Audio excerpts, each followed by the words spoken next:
as you can see, ngayon lang kami inabot ng ulan here sa Palawan. I'm swimming in everything you said. I'm thinking about jumping in it. Instead, I got you skinny dipping deep inside my head. Good morning guys! We are finally leaving El Nido and we're starting our trip papunta sa eastern coast ng Palawan, and we're headed for Fort Isabela. Santiago. No, not Fort Santiago. So, kakapagas lang namin. We had breakfast made along the way para di kami magutom. And yeah, hoping and praying na medyo matino yung dadaanan namin today. So hey guys, after almost 3 hours on the road, nag-stop over muna kami bago pumunta ng Fort. Sorry, nawawalan ako ng consonants. Anyway, we stopped to get a bite muna ng French toast. It has been very challenging. Yung dinaanan namin as of late, karamihan sa kanila walang sementadong roads. And focus muna dun sa hindi pagkalas ng sasakyan namin. So no records muna and all kanina. Talaga Dumaan kami sa bridge na kahoy. Yep, ipasok yung kahoy na bridge. Sure metallic yung frame niya pero yung boards niya to get across kahoy. Medyo ano na. So medyo nag-alangan kami doon. And yeah, still we're here. We're about 17 to 20 minutes away from Fort Isabela. So, just a quick bite.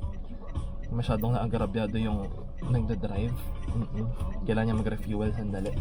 Kailangan niya rin magkape. So, ayun. So, nandito kami sa may Fort Isabela. Ayun, medyo madilim. Oh, ang ganda. Hindi tingnan na namin kung kamas dito.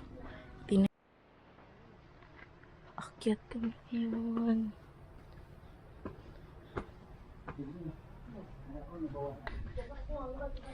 Bakit kami yun dito? Ay, meron mga ano dito.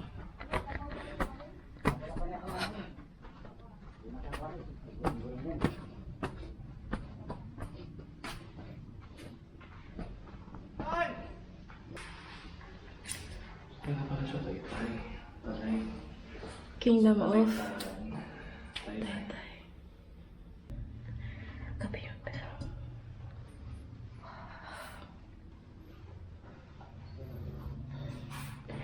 Ito yung ginamit nilang ano. Yung bang boom. Cannons pala.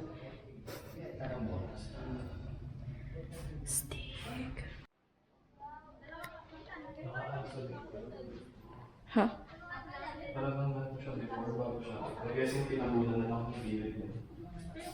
Ang fort na ito ay itinayo noong 1667 ng mga Espanyol upang ipagtanggol ang bayan laban sa mga mananakop at pirata.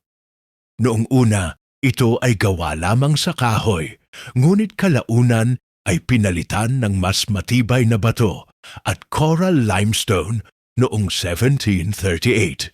Dahil sa mataas nitong kinalalagyan, ginamit ang Fort Isabel bilang bantayan at tanggulan, kung saan tanaw ang buong Taytay Bay.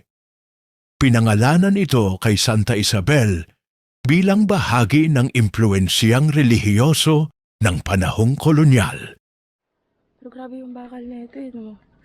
Sobrang kapal oh. Anong gawa to? Grabe yung kapal. Paano kanya ito inakit dito? Not sure kung saan yung gawa. Pero Laki. that's why it has wheels still.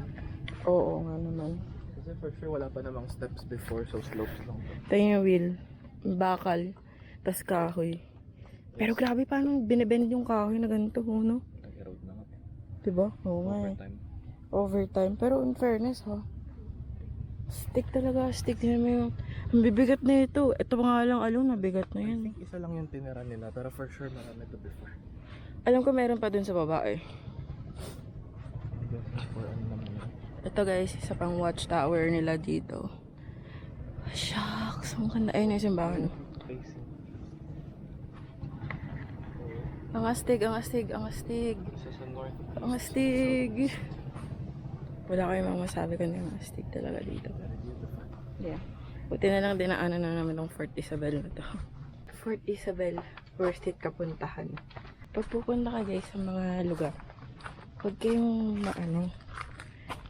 huwag niyong, Pupuntahan malilihisan yung mga historical places.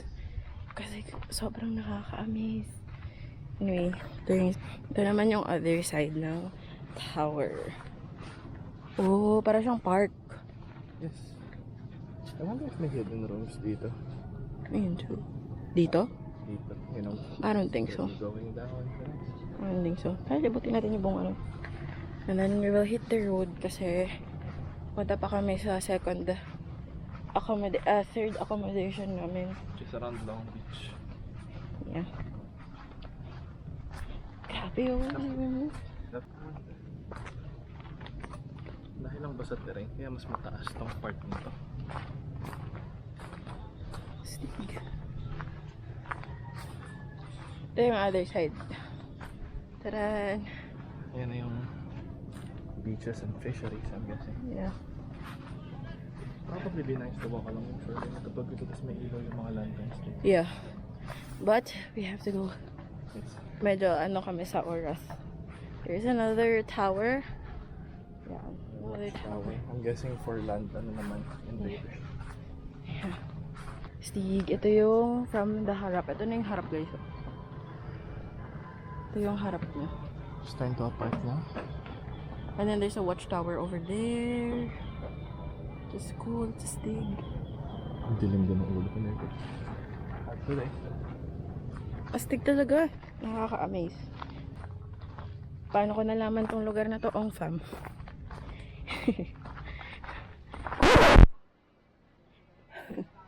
Okay lang. It's okay. Ay, yes po. It's okay. Pwede kumano yung pangalan pala ni sir? Krister. Apo.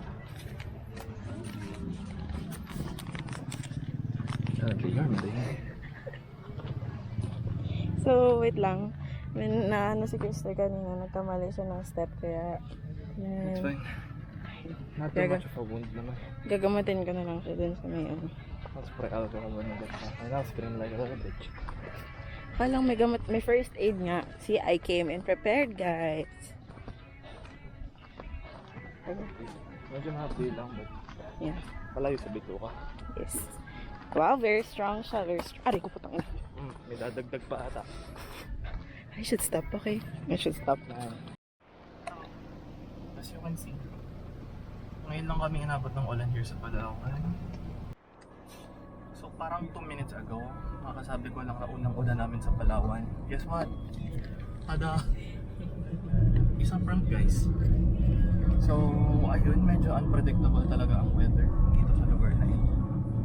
Besides, kakalagpas lang namin ng around shoreline area, pabalik na kami ulit sa mountainous area. So medyo expected din na mag-iba yung weather dito. Yun lang. Na ano lang kami, na flabbergast, na bambusan. So yeah,